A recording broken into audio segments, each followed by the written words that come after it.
Beautiful girl. Ano ba yan? Bakit? Umang ano? Beautiful girl. Medyo kapar, naku ngayong araw na to ha. Oh. Diyos ko, nakikiramay tayo Ay, sa opo. lahat ng mga kababayan natin na naapektuhan, nasugatan, namatayan, na naganap na lindol kanina. 7:54 yata yan o 7:51 in the Aga. morning. Oo, kanina. Sa Jensan. Oo, flag Pero, ceremony ng mga bata. oo. And naapektuhan din daw yung bandang Davao, basta southern part ng Pilipinas. Diyan. Pero ayan nga, no. Mag-ingat po tayo. Mag-ingat po tayo. At alam mo mga kabatang helmet, isa to sa mga naiisip ko na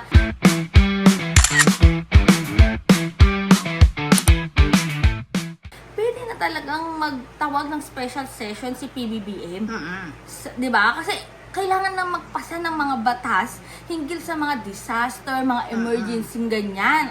So para, di ba, magtawag ka ng special session sa Senado para once and for all matapos na rin yung bangayan doon at kailangan magpasa ng mga batas. Lalo na ngayon, nandito tayo sa emergency crisis, Talagang emergency nasa- calamity.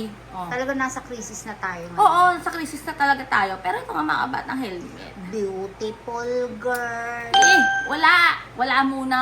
O, ayan Wala. ha, nagpahayag na si... Wonderful tonight. Nagpahayag na po si Mayor Lenny Robredo na wala daw po munang Miss Bicolandia 2026. Actually, for some time, nagpuunlang kan si crisis, pinipig-uurulayan na yan. Pero nag-report na si Councilor Gail na kaulay niya si mga dating sponsors, kaulay niya si Miss Bicolandia Executive Committee, para reho ang pagmati ninda na day idagos this year. Pinakamagastos sa gabos na event sa Miss Bicolandia. Nakakaya talang siyang stage dahil gulping sponsors. Pero si mga sponsors sa kaya nagpainot na sa tuya na baka din ninda matao si tabang na pigtataon ninda sa dati.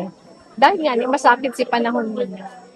So sa hiling ko, maiintindihan man kan tao dahil nag-aagi kita sa krisis, pero dahil tradisyon na siya sa Peña Francia, idadago sa Mangiraray iyan next year o kung mas magmaray na ang panahon. Kasi nga, syempre sa krisis tayo at yung pageant na yan ay mga sponsors. Medyo ka pa mga private individuals, mga private companies, mga private sponsors talaga para maganap talaga yung ano na yan, patimpala. Pero sa ngayon, dahil nga sa krisis tayo, merong mga bagay na kailangang unahin. So sabi naman ni Mayor Lenny, mangyayari pa rin naman yan, yung Miss Bicolandia, baka next year.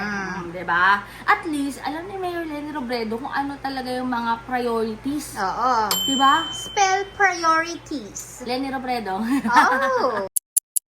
O diba? Hindi yung, Priorities, Oo. priorities. hindi yung porket ito may funds or Oo. may konting pondo, itutuloy pa rin. Hindi porke may pondo, gawin mong pink yan. Diba? Hindi ganon. Pero ayan nga mga batang helmet, klap-klap tayo dyan sa desisyon ni Mayor Lenny Robredo na huwag ipilit yung mga bagay na hindi na akma sa panahon. Diba? Naga, pahiram nga naman si Mayor Lenny Kaya nga, Robredo. alam mo dapat Pwede bang talaga, pahiram? mga kabatang helmet, si Mayor Lenny Robredo talaga dapat maging presidente. Ang swerte nyo, Naga. Oh, napakaswerte ng Ang naga. swerte nyo, Pero- hindi ginagawang pink ang poste.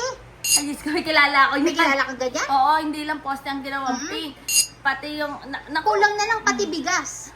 ay, gano'n. Pero ito nga mga kabatang helmet. At alam mo ba, Oh. meron nang nagrasyahan ng bigas. Ay, gano'n. Pero ito, Konti lang ang nabigyan ng bigas. ay, pero ito muna mga kabatang helmet. Ito lang masasabi ko. Wala naman tayong tutol dun sa mga kababayan natin na ang gustong iboto, ito.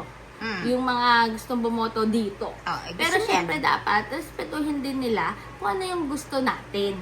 Wala na silang magagawa pa kung ang gusto natin na ihalal ay si Mayor Lenny Robredo Oo. pa rin for 2028. Oo, ang gusto ko, yung may ginagawa. Oo, Hindi lumalab team. Ha? Ay, ganon? Ayoko Pero na ito lumalab nga, team. mga Aba, wala kang kabatang- magawa?